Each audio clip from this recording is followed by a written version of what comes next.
In this section, we want to go ahead and complete the chart looking at some of the basic characteristics of each of these market structures. When it comes to perfect competition and the number of firms, because of easy entry and exit, there are many firms in perfect competition.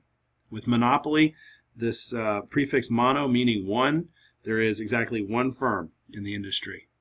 For oligopolies, we know that there are a few, more than one, but not so many that the members of the industry don't have some control over price.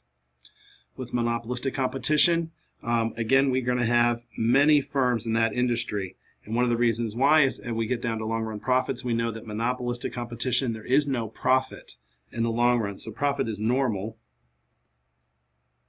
which is also equal to 0. With monopoly, the answer here is yes, there are profits for a monopoly because there's no one there to compete them away.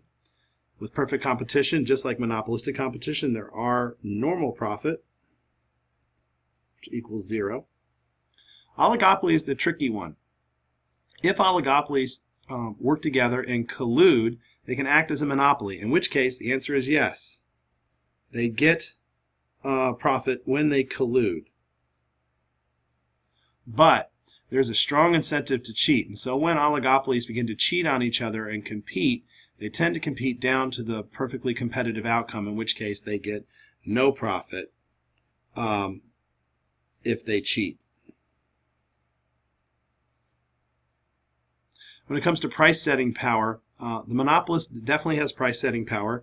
Their price is greater than the marginal revenue.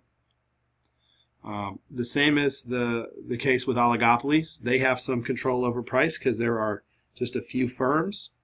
And there is some control over price for the monopolistically competitive firm because, again, their price is going to be greater than marginal revenue.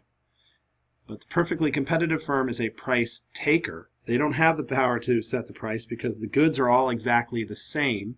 And so no firm can charge more, otherwise no one would buy their product. And they won't charge less because that cuts away at their possibility of making profit. So there is no price setting power for the perfectly competitive firm. When it comes to barriers to entry for the perfectly competitive firm, the answer is no. There are no barriers. There's easy entry and exit. And that's, again, one of the main reasons why there is normal profit in the long run, because any sort of profit you do have gets competed away as firms enter and exit from their industries and drive price either up or down depending on whether there's a profit or a loss. With monopoly, there are huge barriers to entry because there is only one firm and it's keeping people out.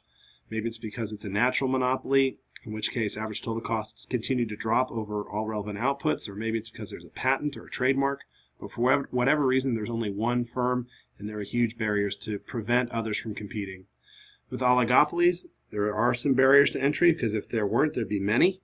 There is just a few firms, and so there's something keeping other firms out and allowing them to maintain long-run profits if they collude with each other. With monopolistic competition, because there's no profit, just like with perfect competition, there are many firms.